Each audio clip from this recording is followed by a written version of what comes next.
first and foremost, let's talk a little bit about Crime Stoppers for those who are not as familiar with Crime Stoppers as we would love you to be. So Crime Stoppers is a nonprofit organization that's purpose is to stop crime. We at Crime Stoppers, thank you. We work with different sponsors in the community. Want to take a moment to acknowledge who some of our sponsors are.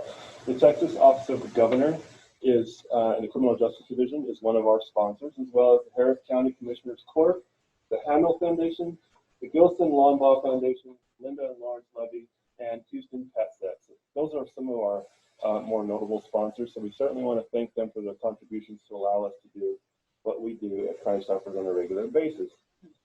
Our mission at Crime Stoppers is to solve and prevent crime.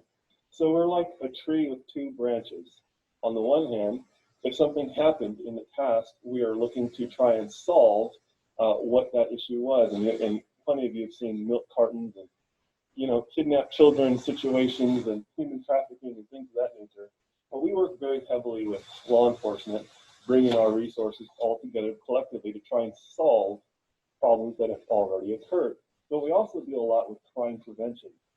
And in crime prevention, that is educating the public on things to look out for, providing a tip line so that students, parents, neighbors have a way to contact somebody about suspicious behavior when it might not rise to the level of calling law enforcement, but you might have a suspicion about something. So let's talk about our tip line program for a second. So our tip line program is a 24-hour-a-day, 7-day-a-week tip line. The number is 713-222-TIPS, so it's very easy to remember. And our tip line is manned by police officers who will take your calls and initiate investigations into the things that you guys call about when you're placing your tips. So that is one of our resources. And with that being said, we also have ways to report via Crime Stoppers app. So I assume everybody in the room has a cell phone. Yeah, if you don't, put your hand up. I'll point you out. So we have a Crime Stoppers app. We also have a website you can go to from your computer and send tips about things that you see or things that you'd like to be investigated. And it's anonymous. So don't worry about, you know, your neighbor finding out that you called and said they needed to be investigated. Your identity will never be shared. In fact, we don't even ask for who you are, any other identifying questions. And because it's Christmas, you should know that we also have rewards. If your tip leads to the solving of crimes or the prevention of crimes, various tips are reward eligible, and we encourage you then to not make that be the only reason you call in, but it's a nice bonus for stocking stuffers. With that being said, let's talk about cyber safety awareness. Generally speaking, the internet is here to stay and it has no plans of leaving, right? I remember when I was in college, initially we were all typing on word processors, typewriter, whiting out mistakes on papers by hand. And then there was this thing called the intranet, which got introduced. And for those who may not remember, that was communications that we could send to somebody that was within our campus or our business only. This little hub where we could just, send what is now considered to be email. The internet has expanded vastly from that, archaic time period to where we're at today. All of our children are born into this new digital world, and we have to adapt and educate ourselves about what this digital world is in order to have meaningful communication and to be able to communicate about safe uses when it comes to the cyber world. So let's talk about what the internet is. The internet, very much like this room, is a shared space. I am not in this room by myself. I'm in this room with several other people. And that is exactly how the internet works. All users, when they get on, are on with the rest of the world, billions of people all at the same time. And what does that mean? That means that your neighborhood, by way of example, is filled with millions and billions of people who you've never had any communication with. And they're not only able to communicate with you, but they can communicate with their children. And that's scary, right? So let's realize that you're using this platform along with the entire world. It is not private. And what that means is people have this idea that the communications that we share, once deleted with a keystroke, whether it's a photo, whether it's an email, whether it's a text message, that it's just gone. And that's a fallacy. It's never gone. Usually, the provider of that service, whether it's a cell phone app or whether it's an email account, sponsored by Google or Yahoo or your own company, that data gets stored by that provider and is accessible to somebody that just wants to go in and see what Carolyn has been up to, even after you've left your job. Let's say 3, 4, 6, a year from now, somebody can go back and look at all the communications on an account that you thought was closed. It's still there. Okay. Why is that important? Well, our children aren't mature. They don't realize some of the things that they say now may come up 10 years from now, right? I see this with professional athletes, where I'll see a quarterback that's going to the NFL draft, and somebody will pull up a Twitter account that the quarterback once used and said something that was insensitive, and that has a real world impact on how that person's going to be viewed in their new profession. What happens to us in all walks of life. So kids need to know that fact.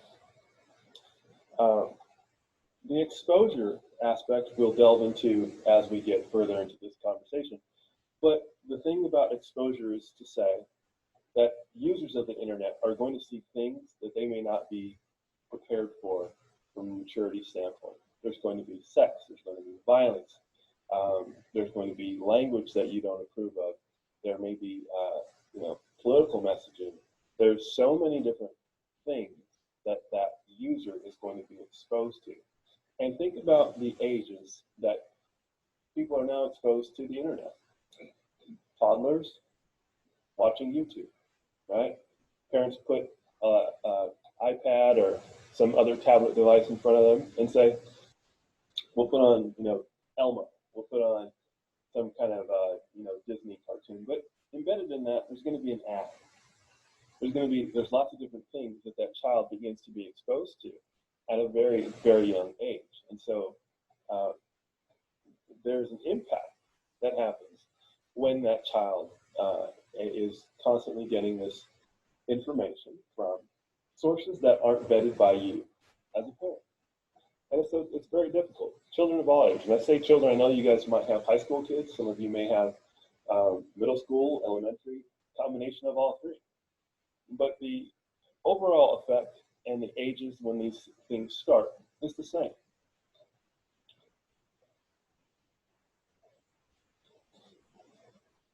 Let's talk about some facts in relation to the internet.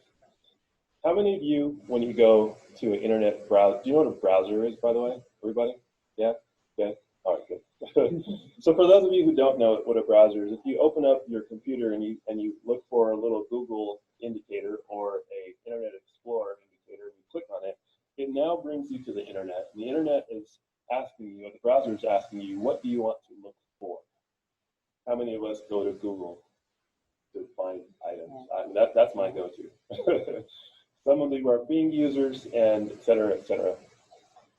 What if I told you that the number 2 most searched engine is YouTube?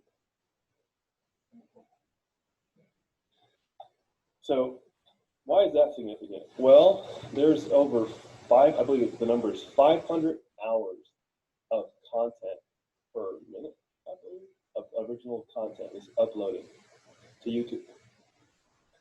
From who? Me? You? Yeah, random person. YouTube does not discern as to the source of the information that is placed on the platform. Yet it's the #2 search engine for information. So how credible is the information that is being searched? How observant or smart is the user who's utilizing that as the information tool? Those factors come into play. Okay, you have the ability to put restrictions on sites like YouTube. So that's a tool that some parents may not be aware of. The average age of online victimization is between the ages of 10 to the age of 14. And online victimization takes many forms, some of which we like to focus on are things like human trafficking, attempts at human trafficking, child pornography, things of that nature, trying to coax a child into a situation where they might even be abducted. That age range is 10 to 14. And that's very scary for parents and teens and preteens, considering how vulnerable they are at such an age. Tinder. I'm not going to ask you to take out your phones to do a Tinder search, but Tinder is an app. It's a dating app that some of you may have heard of. It. The indicator looks like this on a phone, and I'll tell you that there are users ages 12 to 19 that are utilizing Tinder. And Tinder is not an app that people use for purposes of finding true love. I'll say it that way. So if you're unaware of what the app does, you might not know to look for it on your child's phone. So 16% of child pornographic images are self-produced. Child pornography is one of those things, kind of like you know it when you see it, right? For those of you who don't have that inclination, nude, lewd images of a minor, 16% are self-produced. That is an alarming statistic, but that also means that 84% are not, right? And so these are the tender ages, that 10 to 14, where victimization and these kinds of things are occurring, which is why it's really great for you to start having conversations now with your children about safe use and develop safe use habits. By the way, when I was talking about Tinder, it's 20% of Tinder users are between the ages of 12 to 19, 20%.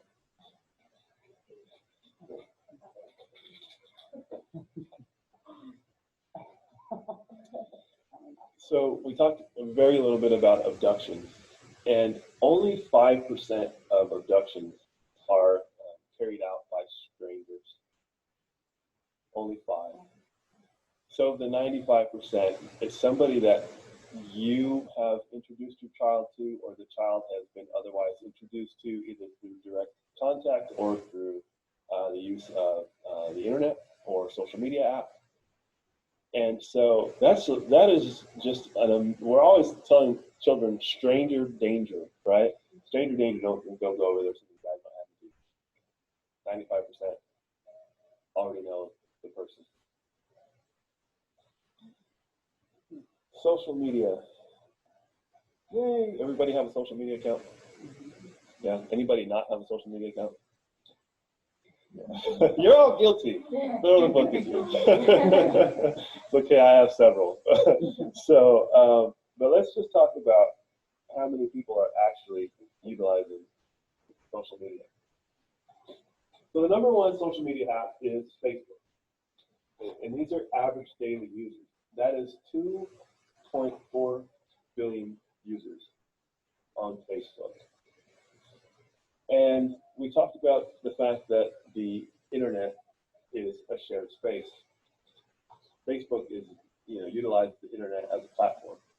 So when you have a user of Facebook, that's how many people that they are exposed to. And we looked at YouTube, 2 billion. users on a daily basis. WhatsApp, anybody familiar with WhatsApp? Yeah. So WhatsApp is really interesting.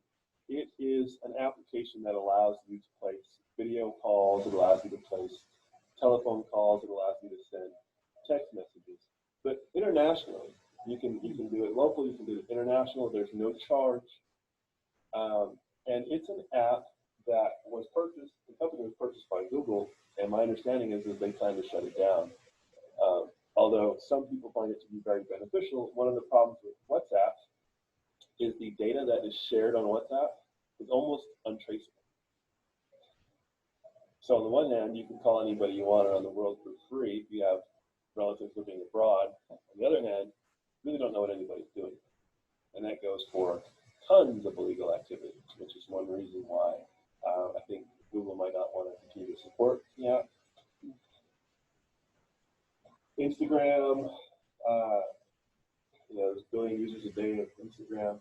Snapchat, 382 million users a day on Snapchat. And that is an app, which we'll get to in a bit, but it's an app where your content disappears after sending communication.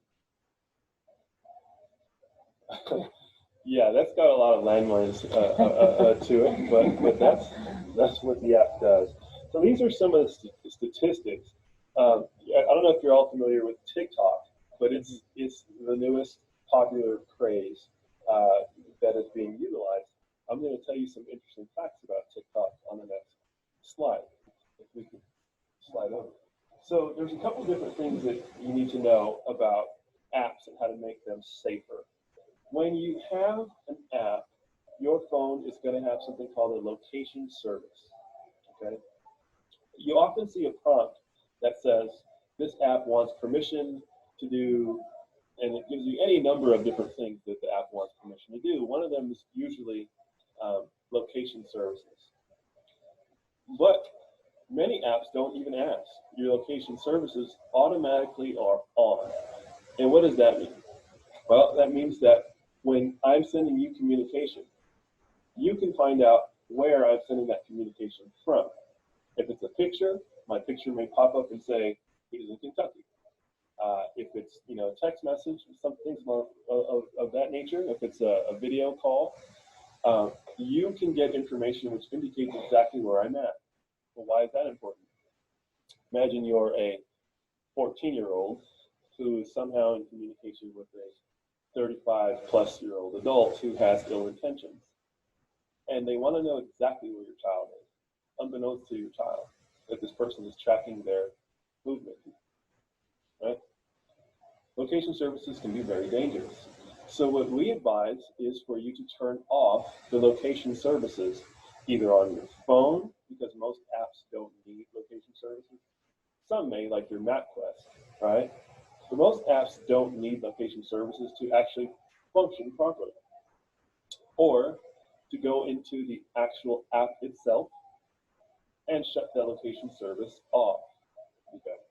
And so let me tell you how to generally do that. If you have an Android, you will go into Settings, Location Services, and Security and Location and shut that off. If you have an Android, you can go into Settings, Privacy, Location Services, and shut your location services off. That is for the shutting off the app, the phone in general. But if you don't want to do that, you can go into your settings, find your app, pick the app, look for location services or permissions, click on permissions, find location services, and shut them off. Snapchat, I'm sorry, let's stay on that slide for 1 second. So Snapchat, we've talked about the fact that it has disappearing content. Oftentimes it can be inappropriate content. It's one reason why parents are generally leery about their child having content that disappears. So look for Snapchat on your phone, have conversations with your children about Snapchat. Victimization on Snapchat is fairly easy as well, because the persons that they're communicating with are under the impression that there's no trail of what those communications are, including if they leave a voice message through Snapchat. So look for the Snapchat app on your child's phone. Instagram. Instagram is really great, but it also contains a lot of direct messaging. Direct messaging, also known as DM, if you're, hip, right? The DM me. Okay, well that's what that means. Direct message. It is akin to a text message. Okay, but it goes strictly through the app. So unless that person's logged in, you'll never know they have a message. You can't tell that they're checking it because it might look like they're just looking at photographs until they click on another button, which takes them to a direct message page. So we recommend you have conversations with your children about direct messaging. You can either decide that direct messaging is not allowed. I have friends that are medical professionals that immediately put on their account no direct messaging because they don't want patients or hopeful patients asking questions or people who are fans that are just want to, they avoid all of it. That's a little harder for a younger person to understand, but being able to explain the why might get you to a good place in that conversation. So you might decide that there's no direct messaging allowed. You may decide that there is direct messaging allowed, but they're not allowed to delete any of the content. Because if there's nothing shameful in that content, they wouldn't mind it not being deleted and someday maybe seen by you.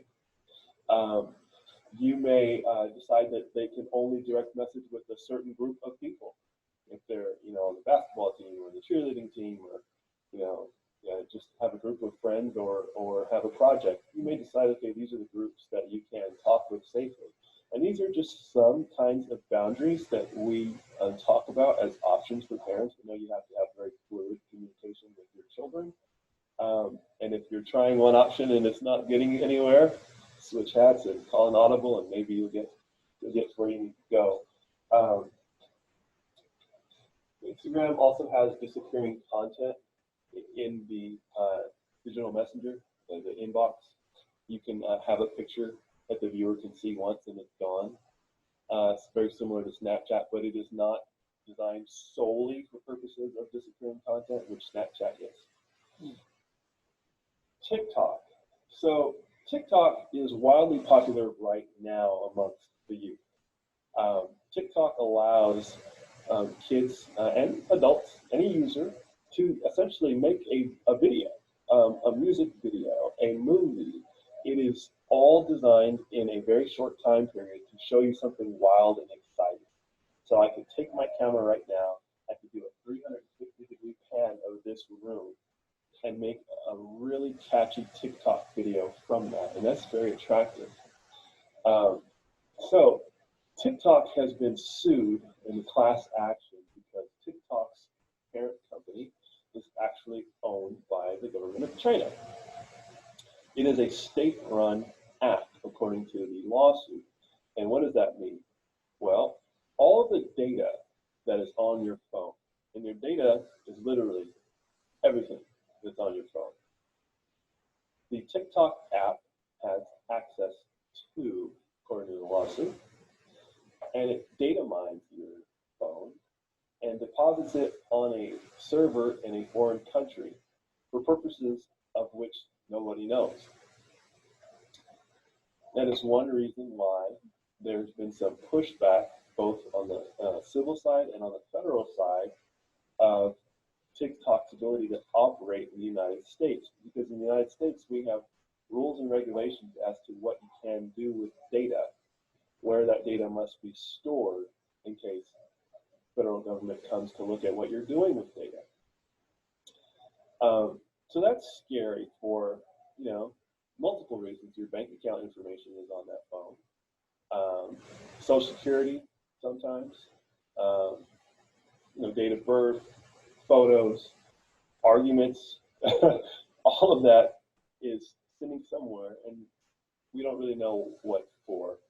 Another thing that's really interesting about TikTok is if I were to skip down this hall and record that, and I go into TikTok and I am ready to upload that to the app, it gives me suggestions for music to accompany my video. And when I pick the suggestion for music, it will be something that coincides with me skipping down the hall. And I have to stop and say, well, how did my app know that I was skipping in this video? Anybody watch Terminator? I'm an artificial intelligence believer. I'm going to go on a wild limb and guess that there's an AI function that is built in some sort of algorithm that tells the app what you're actually doing to match your activity to those videos, which in turn makes a wonderful video, which makes people want to come back and continue to use that. I can go on to that all day, but I'll move on. YouTube. YouTube, one of the things that I just want to make you aware of is that the content on YouTube, again, it's not regulated. There's no telling what you're going to see when you select a video on YouTube, whether you're an adult opening YouTube on, through what you consider to be the safety of your own workspace, or whether you're a minor that is utilizing YouTube to search just about anything. So that content is unregulated, and users should be aware of that fact. We can go to the next slide. Okay, some social media tips. You want to set your accounts to private unless there's a reason your account needs to be public. Okay, why set it to private? Well, you don't want the entire 2.4 billion active daily users to have access to go and look at all of your content and to learn all about who Joyce and Henry and Dave are, right? That should be limited to a small group of actual friends. Stranger danger is still a real thing. We talked about the number of people that are actually active in one space at one time. People get a false assumption that because we're not in close proximity to one another, that I'm not a threat to you, you're not a threat to me, we're not strangers. There's no danger. And that's false, right? We need to educate ourselves and our families that strangers are still strangers. They come in various sorts, and some don't have our best interests in heart. And we talked about shutting off location services. Don't complain online. So we're going to talk a little bit about why on the slides to come. But basically, the information that you share, my boyfriend, Steve, really hurt me today. My parents are fighting. I really hate this school. I'm a vegan. All of those little tidbits of information are harvested by bad actors to determine different ways to touch your pressure points. Okay, so personal information, stating it a different way, should be kept private. Okay, and that's part of the conversation about safe use for your children. We can go to the next slide. We have a short video.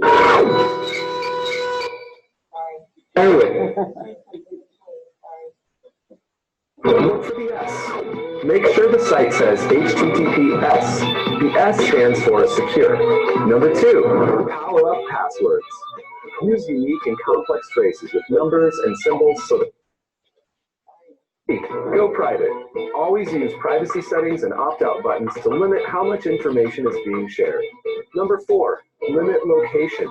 Turn off GPS settings. Not only will it help keep kids safe, but it also limits targeted ads. And number 5, click carefully. Watch out for links and downloads and emails, as well as online questionnaires and free giveaways. Many are a ruse to get personal info. For more tips, visit us at commonsense.org. I would actually encourage most of you to write that down, commonsense.org, in case you have ongoing questions about some of the things that we covered today, or maybe things that we don't cover. Common Sense commonssense.org has a lot of great information for parents and users of all cyber technology. Next slide, please. Okay, so let's talk about who are the more vulnerable people online. If you have a child that has difficulty making friends, that child's default mechanism may be to only attempt to make friends online via strangers, okay? That is a child that you have to talk to and educate about the use of the internet, safe uses of the internet, because they're more vulnerable than a child that is a social, butterfly, goes to any room and has no problem making friends anywhere they go. They won't be as reliant on their social media interactions. If somebody's going through a situation where they have a bad relationship, and they're feeling down, whether it's a romantic relationship or relationship with friends, and that relationship is coming to an end, when they start sharing that information, which is what we touched on a few minutes ago, that person is in a vulnerable state. Somebody who's out there with bad intentions will reach out and say something along the lines of, "Oh, I'm so sorry that you're going through these things," and try to become a source of comfort for somebody that's going through a tough situation. It's the same thing with those who have a challenging home life. It could be that somebody's sick. It could be there's economic struggles. It could be a single parent household or parents that just aren't getting along. It could be any number of things that have made the household challenging for a student, a child, that puts them in a more vulnerable state. That is when you, as a parent, have to be more alert as to what their online activity is, because that is a vulnerable state for that person at that time. So, grooming.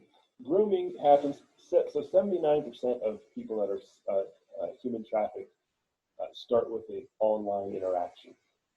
And I don't assume I have to explain what human trafficking is. But we can always have a long discussion about that at a different time. Grooming is it sounds exactly what it sounds like. Somebody preparing a person to be victimized, okay? There are different stages of grooming, and they do not always go in a linear fashion, okay? But these are the stages of grooming. One, you target. And targeting is exactly what it sounds like. You'll find a public account of somebody. You start to learn information about that person's life through all the things that they've posted. You identify that they are a person who is vulnerable, and that becomes a target for somebody. Befriend, reach out, make all the different correspondence that lets that person think this is a true friendship that is blooming. I can rely on this perfect, stranger who might even be utilizing, fake images of themselves. They have a ghost account, and this person is totally duping your child. Gaining trust, and those are the more private conversations where they are disclosing to your child things that are likely not true and getting information back. They will find through those conversations what that child's needs are, maybe financial, maybe emotional, maybe any number of things that person understands after having correspondence with your child. Then they will start to isolate your child from friends, from family. That child becomes so dependent on that relationship that they've established through these interactions. And then they decide that it's time to capitalize on actually meeting the child. And nothing good from there. So these are the stages of grooming. And we educate you on these because you might notice little changes in your child. And of course, in the ages that your children are, hormones, right? I mean, there are changes which are anticipated, and there are changes which are more drastic. And knowing your child and figuring out the differences and having good dialogue, and almost like being in a marriage, right? The more dialogue you can openly share, the more likely you are to succeed in whatever you're doing this. Next slide, please. Okay, so video chats. Video chats are, all of you have social media. There's a camera function on your social media account where you can literally call and see the person that you're talking with. It's really neat. I don't want to tell you all it's a horrible thing, but it's a horrible thing when it's a stranger, right? Or it's a horrible thing where it is another irresponsible child, and your child is being equally irresponsible, and they're doing things that you wouldn't be proud of and they wouldn't be proud of when it comes to exchange of visual images, right, and video. The more popular apps for video chatting are Instagram, Snapchat, and that is a WhatsApp indicator. You want to talk to your children about video chats, again, limiting or eliminating them altogether, but limiting definitely is something that should be a conversation topic. Next slide, please. Okay, now, random chats. These are apps. We'll start with Monkey. Have anybody heard of Monkey yet? No? It's because it's not for our age group. So, what Monkey does is it brings a user of Snapchat into a random chat with a person that they don't know, and it is a thrill of an experience for some users to be randomly introduced to strangers and begin conversations. And it's a timed conversation, so it's very limited, but then those users can then carry on that conversation separately outside of the chat that Monkey has set up for them. You can understand that that is a very dangerous activity, and so I would look for Monkey as an app on my child's phone, and if it was mine, they wouldn't have the app on their phone.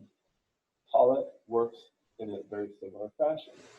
It is designed to connect random persons in chats, and it carries on very much the same way that Monkey did. And Omegle is designed this way, but it's supposed to be for adults. And Omegle will ask the adult or the user if they are 18 or older. There's no other verification of that person's age other than a yes or a no questionnaire. So again, it's a random chat app that puts you into conversation, and some of these apps put you into random group conversations as well. So we want to make sure we look through our children's apps, or at least talk to them about these apps, and if they have them, you may want to disable or remove them. So dating apps. So we talked about Tinder and the 20% being between the ages of 12 to 19. But these are the other dating apps that adults tend to have on their phones. So there's Bumble, Coffee Meets Bagel. Grindr doesn't bother to hide. Trust me, you won't be sued for false advertisement. You have that app. And then Hinge, and that is a Facebook dating app that's pretty popular. For adults, we have the ability to make up our minds about the things we want to do. If you see these on your children's phones, you might have to have a pretty tough conversation with them. So look for them. But next slide, please. There are teen dating apps. Here's the thing. They look like they're video game apps or something, cute, right? They don't look like they're designed neatly with a smiley face on it, right? Like it's not designed to alert you, right? Spot a friend. Don't those look like tic-tac-toe and video and games that people would play outside with balls and sticks? Well, Those are dating apps that are on children's phones. So you definitely need to educate yourself, take a look at what they're utilizing, and if you find any of these, you may want to have them removed.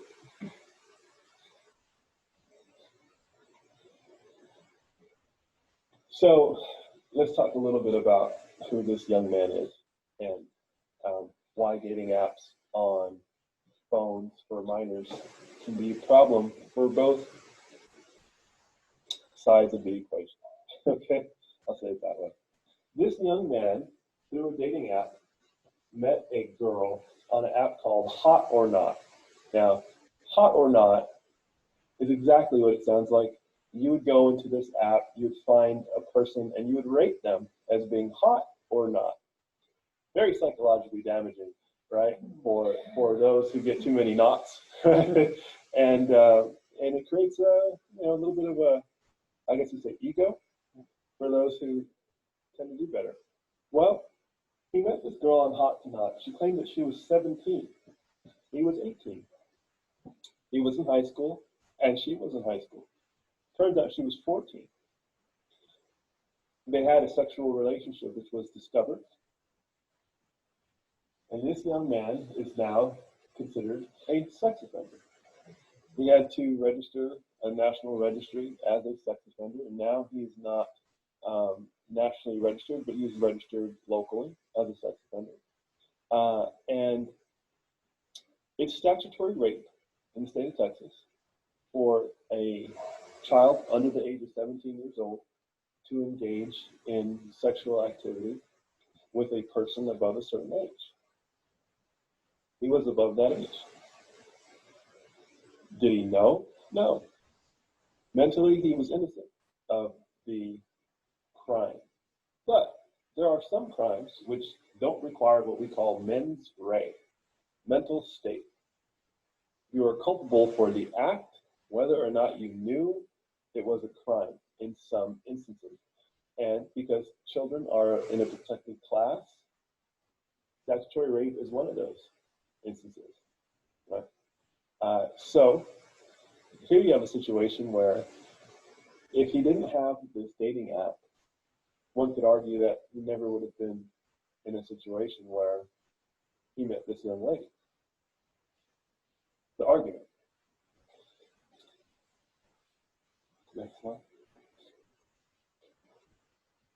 So here are some tips for apps. You want to research apps. You want to utilize different resources, such as Crime Stoppers, and I'll give you a website as well that you can go to, or I'll give you some software you can go to for researching apps. You want to limit the number of followers that your children have. Nobody knows 50,000 people. They just don't, right? They want to be social media stars. Right? I have like 4,000 people that follow me. I'm like a star. I don't know these people, right? For business, that's good. For business, person, no, I don't know these people. And but it's a dream that people grow up with of stardom, and we need to have these conversations. They're tough conversations sometimes, but no, we're gonna make your account private, and we're gonna restrict the number to a reasonable number of people that you share any kind of information with. Family photos. People think, okay, well my account is private. Well, let me give you an example. Let's say I am untrustworthy, and I am your friend on social media, and I screenshot pictures from your social media, and I share it with you.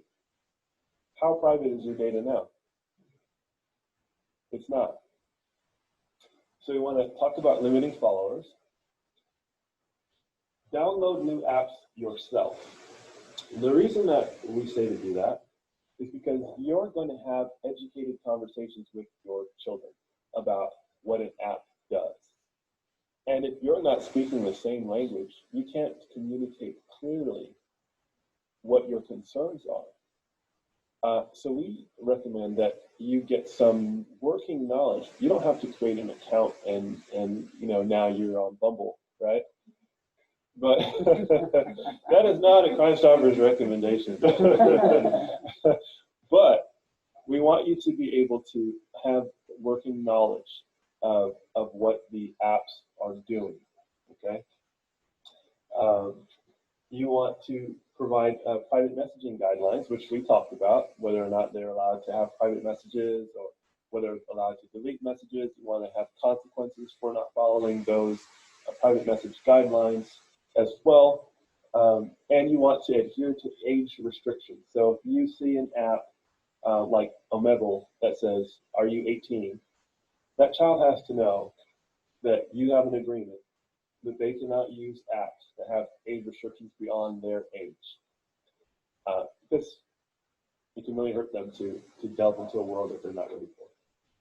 Next slide, please. Okay, gaming. PS5, anybody know what that means? Mm-hmm. Yeah, okay. PlayStation 5, yeah, so it's a super popular gaming console. But it's not the only popular gaming console, but it's the new one, and it's Christmas, so you probably heard about it. Well, games aren't like they were when I was a young man. So that was, Atari, Nintendo, Super Nintendo, and that involved me playing against the computer. And oftentimes you would start to think, well, the computer is cheating. There's a bad guy in the computer. Well, he's still in the computer, okay? Bad guy's still in the computer. Bad guy's actually a person now, right? We used to play with our neighbor, Super Mario, Mike Tyson's Punch-Out, with our neighbor. Now, your child is playing with somebody on the other side of the world because it runs through, the internet, and people can join your child and play a game with your child. There's no age restriction. They can freely communicate. They can message that user at any time that user is using the console. They can get on a call if the child has that earpiece and have free-flowing conversation, just like picking up the phone and talk to your child, okay? So a couple of different things that we like to say is your child, when they create a profile, they can create an alias. It doesn't have to say Rick, Cardinal. They don't need to know that. It can be RC Bunker. It can be anything other than that child's real name. Second, you don't want that child to play with persons that they don't know. You don't want that child to exchange communications. If they are going to play, let's just say Call of Duty, wildly popular game. And let's imagine a world where there's no way for them to play with only people they are familiar with. Okay, let's talk about that. How does the game work? Why is it important? This is what we're going to turn off. You're not allowed to exchange messages with this person. You're not allowed to place phone calls with these people. And utilize restrictions like you would on a social media app, but for a video game, because many people don't know that that's exactly what the video game is doing. It is acting like a conduit, like a social media app, and connecting your children in much more ways than just playing good. So here's some gaming tips. Games have ratings. If you don't want, sex and violence, don't buy Grand Theft Auto, right? But you want to look at the game ratings. Some children are very emotionally impacted by the things they see, and some aren't. Some are just like rocks.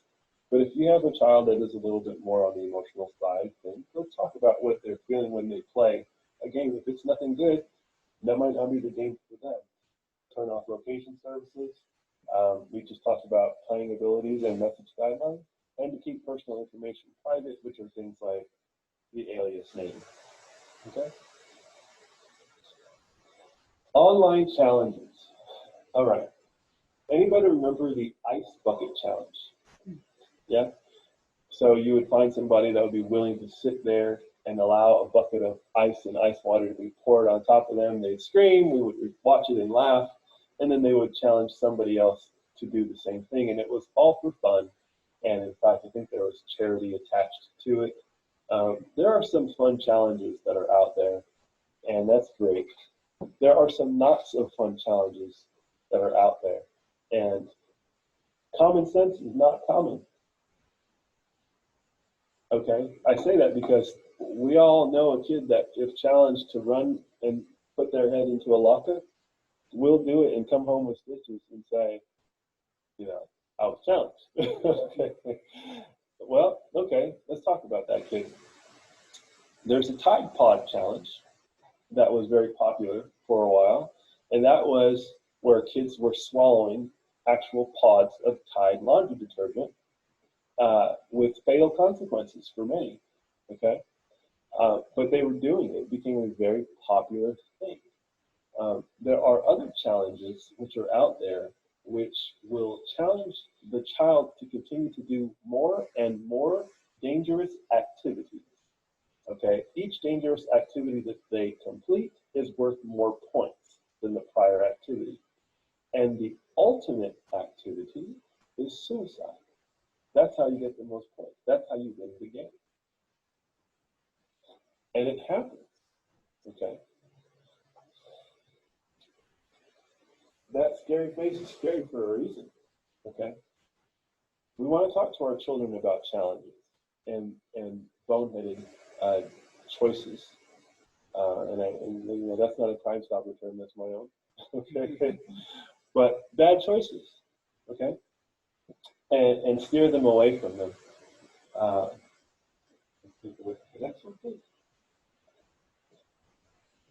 Okay, so monitoring tools. How can you be really good at finding out what your children are up to? Bark.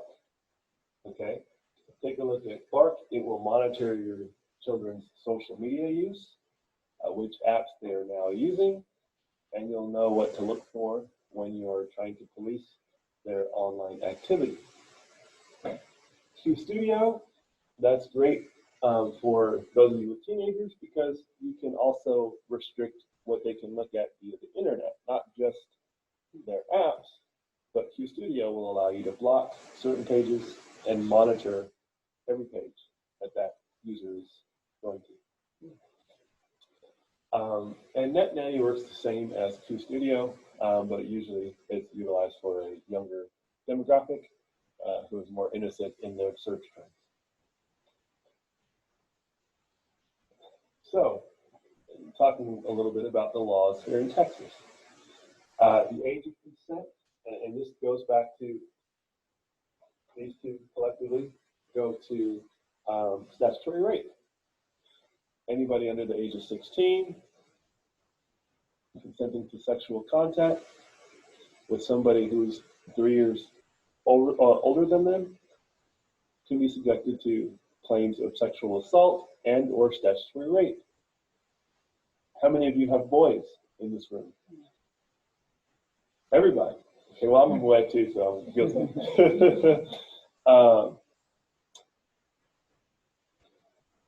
Your sons and daughters who are dating need to be aware of the choices that they make when it comes to physical contact. And there was a time where I think it was more innocent for a senior to consider dating a freshman. But there are restrictions now that need to be adhered to, and tough conversations that need to be had about some of these choices.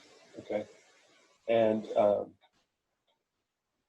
child pornography, utilizing even the same age groups, sexting can be considered child pornography. Where for minors, there's they may just think about the thrill of it. I've seen a case where a group of kids in middle school were circulating images of their peers. In that circulation, each of those minors is, putting themselves at risk, even though the law doesn't necessarily go after minors in the same way. but the distribution of that content is still child pornography, right?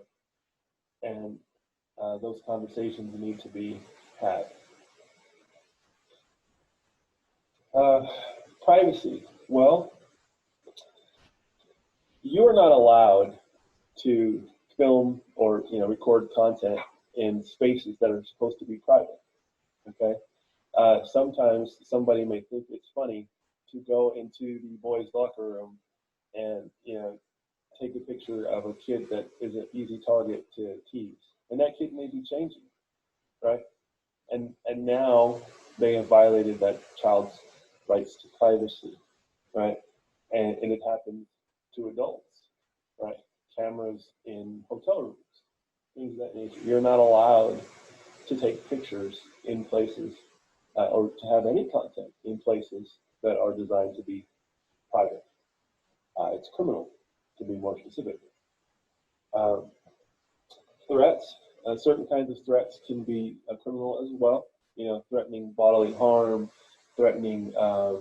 Sometimes somebody will get a picture of somebody in a compromising position and begin to threaten them via blackmail to do certain acts. Well, that's illegal. You can have both civil and criminal penalties as a result, and children need to be made aware of that. Impersonation. And that are things like what we now call catfishing. Okay? Creating a fake account, pretending to be somebody that you're not. Well, the real person that you're pretending to be may have a cause of action against you, which is another way of saying a lawsuit against you. My image appears on somebody's page and they're pretending to be me. I'm going to have a problem with that. And David's law is a law which references cyberbullying. Okay, you are not allowed to utilize electronic devices for purposes of communicating harassing correspondence. There are criminal and civil penalties for that. Cyberbullying is a full day conversation, and that's what I hang my hat on a lot of conversations. But cyberbullying can subject a child to up to a year in jail, monetary fines, and you parents who might be unlucky enough to have a situation where your child has carried out acts of cyberbullying may be subject to civil judgments for negligent supervision of that child. You have to supervise that child's use of devices, just like if they climbed on the roof and started throwing bricks while neighbors were walking the dog. Okay? So if you're having a hard time talking with your child about, maybe being a follower on their social media or, seeing what they're up to, try telling them, hey, do you know, I can be sued for certain activities.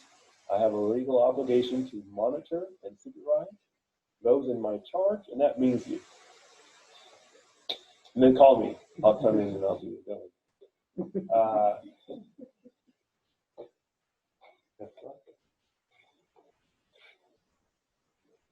So we can skip this one. Actually, Playing dress up.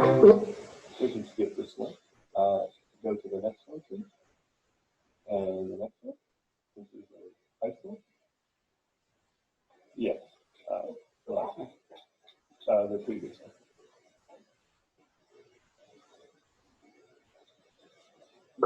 Multitasking during homework, wearing earbuds a lot, binge watching shows, and constantly checking social media.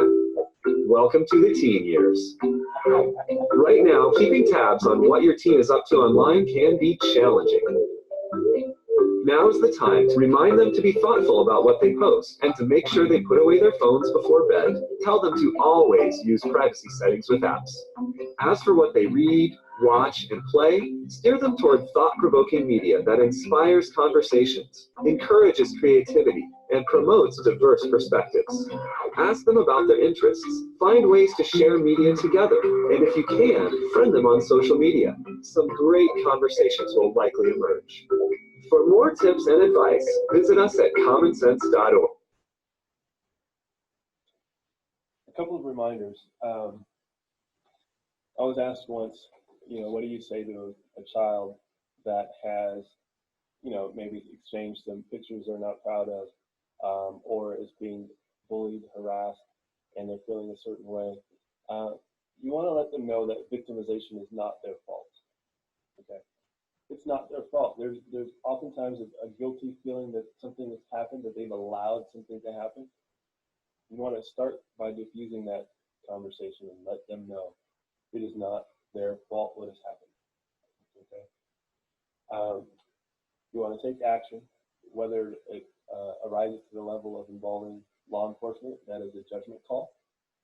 But you want to be proactive and not just reactive when it comes to the situations that you are confronted with. And if necessary, you can seek counseling. Sometimes there is a psychological component which goes along with what that victim has experienced. And if you need to reach out to a professional, if the child is maybe not wanting to tell you everything, consider seeking counseling as an option. I also want to give you a website for gaming. So twitch.tv is a website you can go to if you want to look into video games that your child is really pressing you to purchase, everybody's talking about. You can go to twitch.tv and find out more about the game before making that purchase. Will help you make your decision. Now, best part. We are done. Do you have questions of me?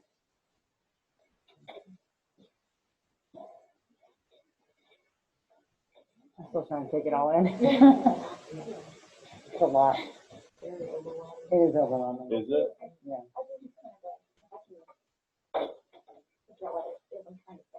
On like Instagram, if there is a private account, if they're in a private account, but then they tag friends with pictures that they're in, and then friends of that friend see that and then message them that way. Is that Okay. Am I saying this right? Or am I, yes. If somebody who has a private account gets tagged and somebody else sees the person who has a private account in the tag picture. That friend, even though you're not friends with them and your account is still private. Can they message them? And maybe, I mean, innocent. Yeah. So even though it's private, I guess friendships can still see and comment. So yes, let me answer the messaging portion first. If you get a message from somebody that is not your friend on Instagram, you're going to get an indicator from Instagram that there is a message in a new category of an inbox. It's like a spam box, okay, that will pop up and say such and such is trying to message you, or you have a new account in your spam box. You can actually click on the spam box and see the content of what has been sent to you without the other person knowing you've seen the content. Because on an Instagram message, if I send you a message, I can tell you've read it.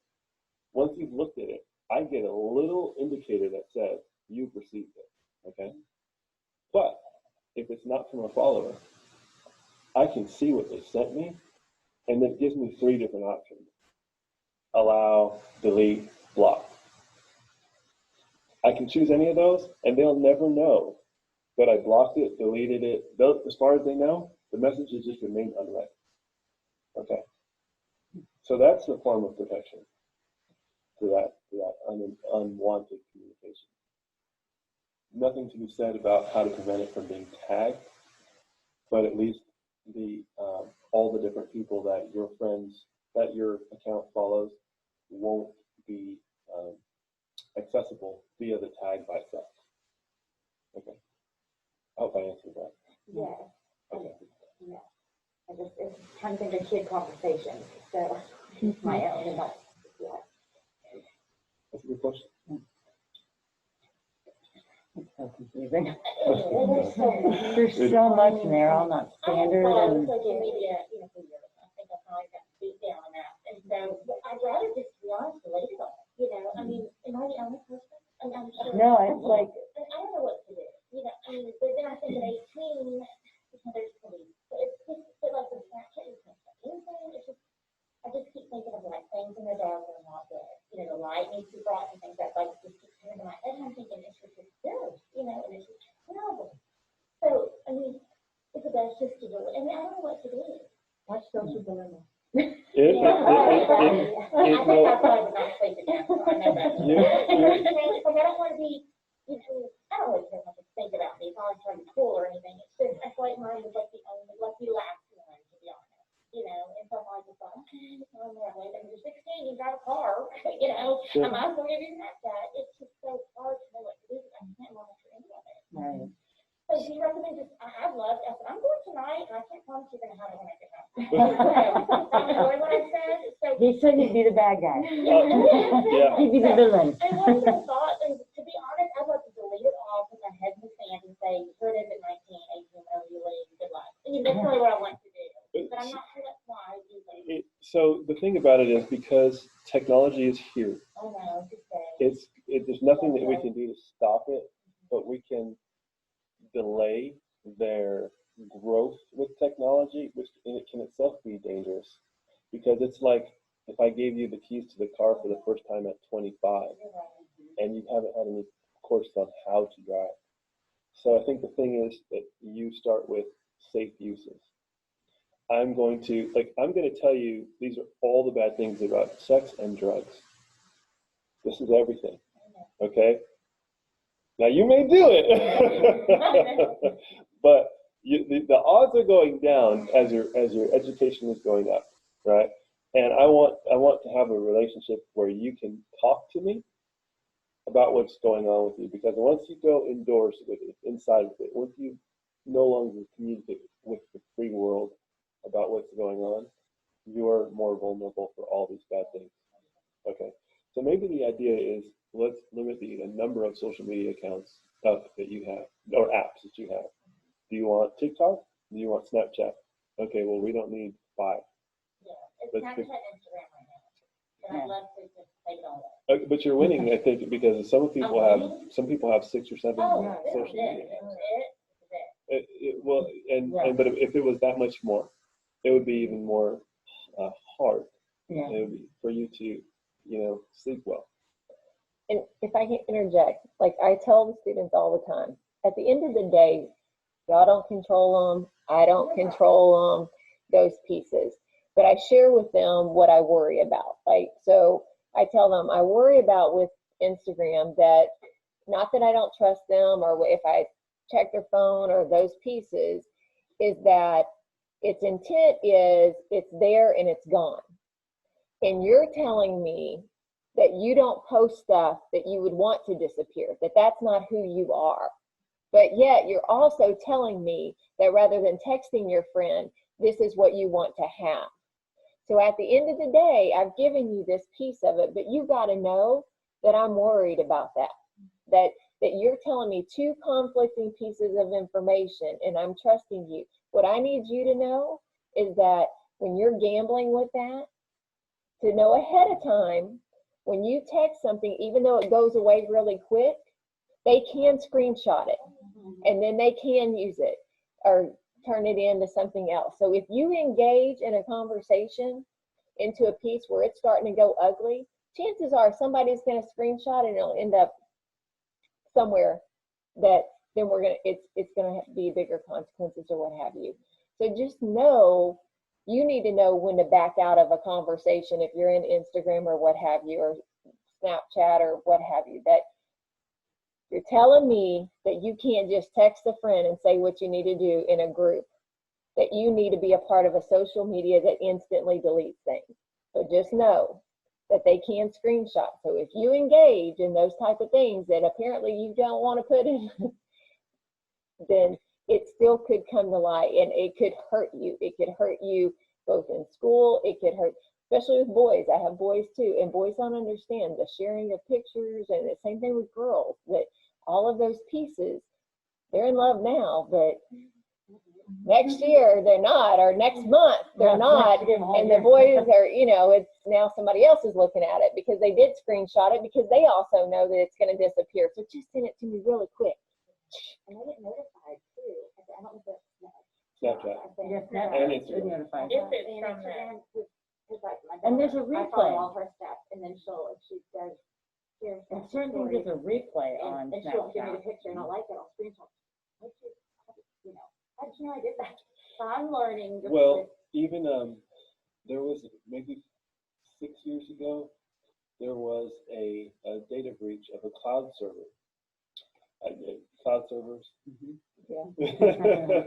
And all these celebrities who have their phones linked into the cloud also have their pictures. And so many private pictures were now free to the world. And they thought, like Snapchat users thought, can never be, found, and only anybody, me and this one other person may be able to see. Nope, everywhere. Even sometimes when you delete something on your phone, if you're using a cloud backup server, it's stored up there. You think everything is great, and it's just sitting there waiting. And so that's another conversation with our teens and younger, that even if it appears to be disappearing, it might just be a computer hacker that just decides, I'm just going to release every photo in North America, or Texas. And everything that you think is gone is not. It's really not. And so, yeah. so you're not a proponent of not, I mean, Barry, my hair, saying no. I mean, you're thinking I need to give and just talk, I feel talk all over the face. I mean, I don't know about y'all. Well, my parents didn't like talk to me. I have a 16-year-old daughter that I don't trust as far as I can look here and throw her. So I've got her on a short leash, but I have a son who just turned 18 who chooses not to be on any social media, and he's really responsible. He goes, I'm planning on going to college. I don't want anybody to send me something that, so it's like, I think you have to take in mind who you're talking, because like my daughter's like, it's going to be a while. You need to have some maturity gained, and you have to be more responsible. And so but I think that's part of it. It's really hard. And then my 19-year-old was like, could you take the parental controls off my phone? Because I'm 19 now. I know. And I'm like, okay, yeah, you can download it right now. I know. I think Having the it's all just about being conversation. a bigger influence. I think Yeah, that's it's what it is. Like you're establishing a relationship, and really, I mean, I say this to my friends: if you're trying to establish a relationship with your child as you're trying to set their social media controls, you probably waited a little too long. So if you don't have that open dialogue with your child beforehand, where you can like talk to them and say, like, this is what I'm concerned about. Then I think it, Yeah, and you had to kind of judge on. they know it's not just about saying like I want to protect you. It's like I care about you, and I care about your future, and I care about things that you don't even understand. You can't even comprehend at your age. And so I think it's just being that. And no, some of your kids just want to be on social media because everybody else is, and they're not going to be using, and they may not be active on it, but having it on your phone is like when you don't have a phone. Like, I need to have a phone because everybody else has a phone. Because they're still trying to identify their identity, but they're also not active users on it. It's a facade that as they're trying to establish their confidence and those pieces of it, some of them have it for that reason alone, because it is some things that I'm in this circle group or what have you. It's like going out with, people that you might go out to a wine bar. You don't drink wine, but you go to the wine bar because you're in your social group and that's what they're doing or what have you. So it doesn't always mean that they're intentionally going, or they're doing those pieces, and they can have the app and not use those pieces. But the bark and even with you went to your cell phone providers, I think that they can share, like if your kid sends a picture or what have you, it can send you an alert or a copy of I don't know if it's one of the social media apps or with your provider that you can send, that if they send a picture, I think it's through Bark, that if they send a picture, that it sends you a picture of whatever they sent. Bark, I've had a lot of trouble with Bark, so I figured out. Okay. If you have an Android, Bark is beautiful, but if you have an Apple phone, it doesn't do any Snapchat, trust me, I've been on hours. That's interesting. So there needs to be an Apple version of Bark, like a meow. We're on a-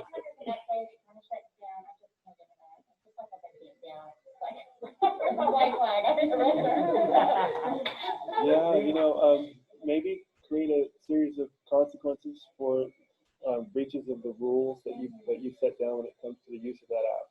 Or I'll anything? know, like, does it delete it, or I don't know this Yeah, stuff, you know, I Snapchat's think hard, because it's hard to track. that's the problem. Because like with the internet, you can go in and go, what's your browser history? You're not allowed to delete your browser history. There's consequences. Well, Like, I mean, the other alternative is to just take Snapchat off and let your child pick a different social media Yeah. app.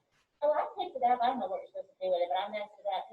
You're supposed to like respond, and I'm like, well, I don't know, I looked, and all this crazy half pictures, it's the weirdest thing ever. I don't understand it a little. It is. If it's all I've ever seen. That's another piece. If your kid, letting them know, I'll let you have that piece, but no randomly. I'm going to ask you to open it up and for me to see it. And if you refuse that piece, then it's coming off, or the phone's coming with me. Yeah. So, but with that, it's kind of like, well, when my boys are grown now, 25, but I would tell them that just like the drinking and the driving, if you're at a party or something and you get drunk or whatever, call me, I will pick you up, and there will be no, like, we'll talk about it in the morning or what have you. It's the same type thing of, if I ask you for it, I need to be able to see it. You need to open it up, and we're going to talk through it. Like, you may post something that's not appropriate, and then we can have that conversation of why that would be concerning, and but if you say I can't because you're fearful for what I see, and we don't get to have that conversation, and you take that opportunity for us to not have that conversation, then it's coming off, I'm taking your phone. But if you want to increase that relationship and that trust, it already happened, it's on there, have the conversation of what that needs to be, or if you've set up some consequences around that piece. That. And don't forget to check that for your eyes only too. Check what? That's for your eyes only. Which one's that on? What's that? Well, that's on Snapchat. Okay. Oh. So that's Can't they all use another. the same terminology? Location devices, if anything, turning off the location device. That is probably the most. So for your eyes only is a second place where they store their photos, and you need a second password. Oh. Kind of like spam accounts that they set up, or is that? No, it's just somewhere where they can hide their photos even more, and they can actually store them. So if they get those photos and they download them, they store them inside Snapchat with a separate password. And it's kind of hidden in the app, and you have to really look for it. Well, I'll be asking. Okay. You need to bring her over. With the conversation. Everyone drop their cell phones off. Tell them we're going to a social gathering, and then they do all the boys. Thank you so much. It's been very You're informative. welcome. Never, we can always hear it again. Yes.